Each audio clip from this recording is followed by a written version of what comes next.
네, 뭐 이번 산불로 인해서 정말 많은 분들이 희생을 하셨고 또 여러 가지 사건들이 많이 있었습니다. 그 산불 자체가 남긴 상흔이 정말 크다고 생각을 하고 그 진화 과정에서 헬기 추락 사고도 2건이나 발생을 했는데 21대부터 이제 많은 의원님들이 헬기 고령화에 대해서 많은 지적을 했습니다. 우리 청장님. 예. 그래서 러시아산 헬기 위조 부품 계약 문제도 지적을 했었죠. 예. 그런데 이제 이게 산불만 나면 이렇게 헬기 추락 사고가 이렇게 발생을 합니다. 이거 문제를 해결해야 되지 않을까요?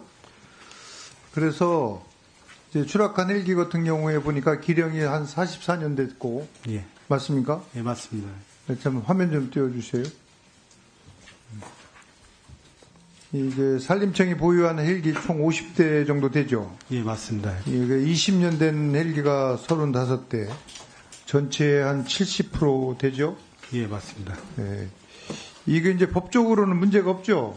예, 뭐 다 기준 맞춰서 관련된 프로그램, 정비 프로그램이라든지 다 이렇게 맞춰서 운영하고 있습니다. 근데 이게 너무 노후화되면 문제는 없다 하지만 이렇게 사고가 나기 때문에 이 부분에 대해서 뭐 법이라든가 뭐 규정 이거는 좀 생각해 볼 필요가 있지 않나 이런 생각을 하는데 동의하시나요? 예, 이 관련된 규정과는 그 국토부하고 좀 협의를 해서 특히 재난 관련된 거는 우려나 지적들이 많으시니까 조금 별도로 협의를 해서 특별한 규정을 만드는 건 한번 검토를 하고자 합니다.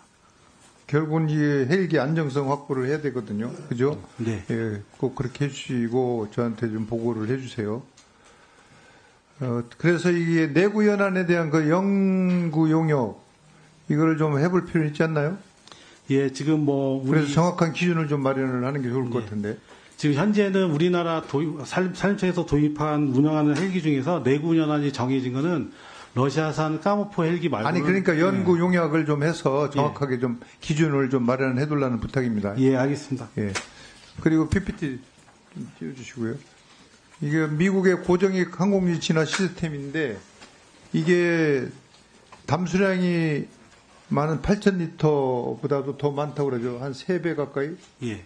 맞습니까? 많은 거는 3만 리터짜리도 있고 있습니다. 네, 그렇죠. 3배 넘으니까 한 3만 리터 됐는데 이런 효율성을 평가해서 도입 여부를 검토하겠다고 했었죠, 이거. 예, 금방. 왜 불발됐죠? 저희가 처음에 도입한 거는 국방부에서 운영하는 수송기를 활용해서 물탱크를 착탈식으로 해서 이제 운영하는. 아니, 그리고 아까 그건 설명을 하셨고. 네네. 그래서 이게 산불 진화 장비 고도화가 필요하잖아요, 그죠? 예, 예. 그러면 어떤 식으로 추진을 해서 이거를 도입을 한다거나 꼭 필요한 부분을 채울 수가 있는 겁니까? 요번에 그 굉장히 과거에 비해 광역적으로 산불이 났고 또 특히 야간 강풍에서는 저희들이 마땅한 진화 체계가 없었기 때문에 다시 한번 국방부라든지 수송기를 활용하는 방법을 다시 한번 검토해 보도록 그렇게 해주시고요. 네. 이번에도 이제 실화로 인한 산불이 또 발생을 했잖아요. 네. 그죠? 네. 그리고 이게 이제 그 산림재난방지법에 이게 보면은 이제 1년 시행 1년을 앞두고 있죠, 이게. 예. 근데 이 산림보호법하고 산불에 대한 처벌 이렇게 보면 거의 비슷하거든요. 예. 근데 의미가 크게 없는 것 같아서 이 부분도 좀 우리 경각심을 일으키기 위해서는 또 좀 제도 법을 좀 이렇게 바꿔야 되지 않나 이런 생각을 갖습니다. 그리고 5년간 그 산림보호법으로 처벌받은 산불 가해자 1심 판결문을 봤더니 107건 중에 벌금형이나 집행유예가 99건으로 91.6%입니다. 그래서 이게 아주 재질이 나쁜 것만 실형 판결이 나왔거든요. 예. 그래서 이 부분도 개정을 좀 해야 되지 않나. 그래서 저는 이제 문화유산의 보존법처럼 가중죄 조항을 별도로 둘 필요가 있다. 피해 규모가 클 경우에 가중죄를 적용을 해야 된다 이렇게 보는데 동의하십니까? 예. 그 검토할. 예. 예. 검토를 좀 해주시고요. 또 포상금 산불 신고자 포상금 제도 예. 아시죠? 예, 알고 있습니다. 이게 지금 2023년도에 계획을 밝혔는데 아직도 시행령의 일을 안 하고 있잖아요. 그죠? 예. 예, 그래서 이거를 그렇게 하지 마시고 좀 이 포상금 제도를 법으로 이렇게 아예 좀 상향해서 만들면 오히려 더 효과가 있지 않을까 이렇게 생각합니다. 이것도 이제 이 산불에 이제 포상 제도를 하면 이제 예를 들어서 신고자가 있을 거 아닙니까? 그럼 예방을 확실하게 도와줄 수가 있잖아요. 네. 그렇잖아요. 네. 예, 그렇게 좀 해주십사는 부탁의 말씀을 드리겠습니다. 그리고 우리 장관님, 예, 농작물 재보험 미가입 농가가 많잖아요, 그죠? 예, 이번에 보니까 경북 지역이 이 마늘 네, 가입률이 20%뿐이 안 되더라고요. 네. 그래서 이거 보험 미가입 농가 복구 지원 이걸 철저하게 좀 세우셔서 예, 예. 좀 대책을 좀 마련해 주시는 게 좋겠다는 말씀을 드립니다. 예, 그렇게 하겠습니다. 그리고 이 네. 농작물 재보험을 보면 나무 손해보장 특약이라는 게 있어가지고 이게 예, 미가입 맞습니다. 거의가 미가입돼 있더라고. 예, 이게 PPT 한번 네. 띄워주세요.